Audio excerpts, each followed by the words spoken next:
Hello. Today we're going to talk about the two briefs 3 and 4, that are about repurposing space and co-location for childcare programs. And we have combined these two briefs into one webinar version because the information shared in between them is very related. And having said that, it's also two very different approaches that we'll be covering. So, the objectives that we have are just to familiarize you with the content and the tools in the playbook briefs. The full names of each are Repurposing Underutilized Spaces for Childcare, and the second one is Childcare Facility Co-location. You can start thinking now about your own community and any opportunities you see for perhaps working with childcare providers to expand into areas that are underutilized. Think empty strip malls or empty classrooms in elementary schools or colleges or other educational institutions, and co-location, where I would encourage you to think about any developments that you know are coming, or in the planning stages. So just start thinking about that, and we will dive into the content. So these strategies both address one of the most concrete barriers to childcare providers, which is real estate. And there is no pun intended there. But behind staffing costs, so the costs it takes to staff a childcare program and stay in compliance with ratios, real estate follows as a close second as the most expensive and hard to attain budget line item. And there are some differences between co-location and repurposing space. They may seem obvious, but it's worth double clicking into each. So to start, repurposing underutilized space means finding space that already exists but isn't being used to its full potential. So like I mentioned a moment ago, perhaps there's an empty strip mall or shopping mall. Perhaps an employer has empty conference rooms or boardrooms, or even a building that's sitting empty. Perhaps an elementary school has empty classrooms. And so it's finding those spaces and then converting them for childcare. We think of it as flexible and responsive or reactive to an existing need, whereas co-location is including childcare with new builds. And those could be housing, those could be workforce developments, all sorts of different options. And for co-location, it really works the best when childcare is integrated from day one. It's the most efficient way to get it built into the plan. And it's an ideal strategy for expanding childcare options where you're also expanding housing or programs for families or healthcare options for families, because what you'll find is people using those spaces traditionally have childcare needs, and you can serve the needs of families in the same spot where they're receiving other services or living. And why these are important strategies are that they help support the actual community in which they are located. So, where a community is focused on revitalization efforts and development efforts, childcare is a natural complement. When we look at co-location and repurposing space, the way to create the contracts or deals or partnerships with the childcare providers is to really focus on favorable conditions for the childcare operators and defraying costs for them. So this could be long-term lease agreements, shared costs, donated space, etc. It's a really great opportunity to get creative with your partners. And it helps elevate childcare as part of the core infrastructure of your community. And we all know that in order to have a thriving community, families need to be able to work. And in order for families to work, they need strong childcare options. Partnering with real estate developers, landlords, and other stakeholders can unlock resources that childcare providers would have a hard time accessing on their own. And it can also unlock new funding opportunities, both for the developer or the property revitalizer and the childcare provider. So, when you combine these efforts, it helps strengthen the care landscape, but also the broader community revitalization efforts. And using either one of these strategies to build childcare supply might require you to go back to one of the previous two briefs that we covered on building childcare as regional infrastructure and creating favorable regulatory environments for childcare programs. And this is because you might have, for example, a building that has high traffic for families who are going to work and an empty space and plumbing to enable hand washing sinks and the right square footage. And maybe it doesn't have an enclosed play space outside. And so there may be like a consideration that needs to be made. So that's an example of, you'll have to look at the regulatory environment while you're addressing these strategies. So different examples of each. There are so many ways to tap into these. And so these are just examples to get your creative juices flowing. And think about maybe where you've seen these enacted in your community, or where you see an aha moment of, wow, this could actually be a really good fit. So empty classrooms in a K-12 school or a higher ed institution that could become licensed space for, let's say, infants of teachers at the school, or a mixed age program for teachers at the school. A storefront that used to be a boutique but has been sitting vacant could be renovated and used for childcare. An employer's unused space, like I mentioned, or even a licensed program that's in operation that has classrooms closed due to staffing issues. If you can help them staff up and reopen those classrooms, that's actually repurposing the space that's currently underutilized. On the co-location side, we can look at affordable housing complexes that are including space for a licensed childcare program on the first floor. It could be a childcare center. It could also be a housing developer who designates units for family childcare programs and prioritizes tenants who plan to operate childcare programs, and could even consider adding some key design elements to those units. Or a community health clinic that's building a new facility, or a partnering organization that helps a childcare program purchase or rent a home through a childcare friendly landlord program. So lots of different ways to think about this. And where do we start? So we've compiled a few different actions to help get you started. And the first is really understanding the landscape in your own community.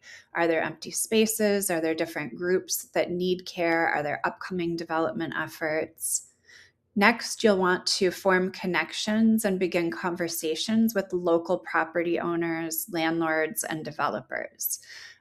You may find that it takes some relationship building, but you can find really good mission alignment and partnership with different people that you're not currently connected with. Identifying regional priorities for childcare spaces is another important piece of this. So, what types of space are needed in order to meet community needs? What would make an ideal childcare space? What exists for space that could creatively be used for a childcare space? And there are different sources where you can look at real estate availability. And one is the Virginia Economic Department Partnerships site selection tool. There are also local realtors you could connect with. You could even do a windshield survey, quote unquote, which is where, while you're driving around your own town and you notice empty or vacant properties, you start to make a list and figure out who operates those spaces in terms of property ownership or landlord management, and start reaching out to them, and even reaching out to school divisions and local governments. The existing childcare provider angle is that you'll want to connect with providers to understand who might be ready to repurpose another space and operate a second program or a third program? Who's open to the concept of partnering with different stakeholder groups and the repurposing and development side and start thinking about expansion? And then bringing these folks together so that they can start to communicate with each other and idea share together. The why behind this, besides increasing supply, is really there's a lot of motivation to reduce costs.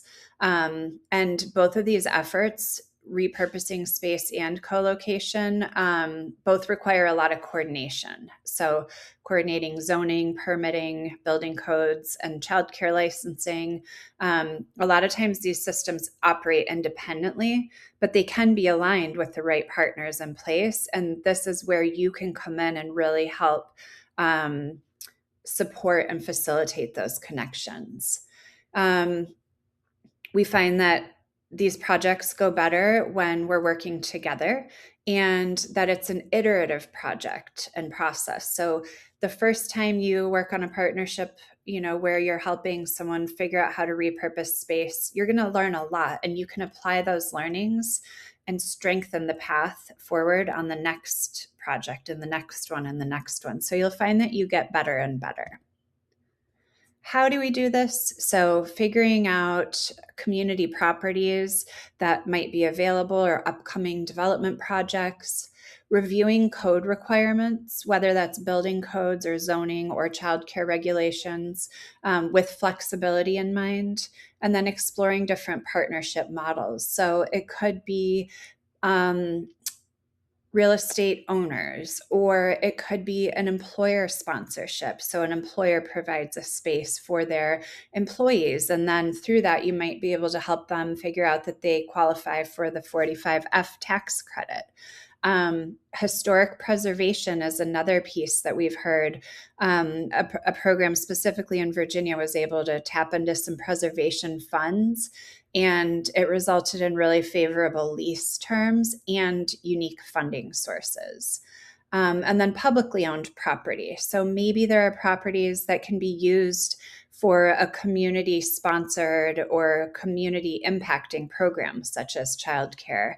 And then religious institutions and different churches, temples, mosques may be able to partner with you as well. A lot of times they have existing space that can help offset some of their costs through a rental agreement that might help improve revenue for that institution, but also is set up in a favorable way for the childcare program.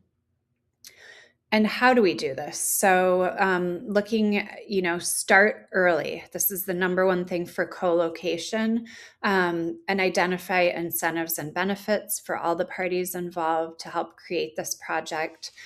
Co-location can bring teaching jobs, employment opportunities for families, nurturing spaces for children, and connections to wraparound services.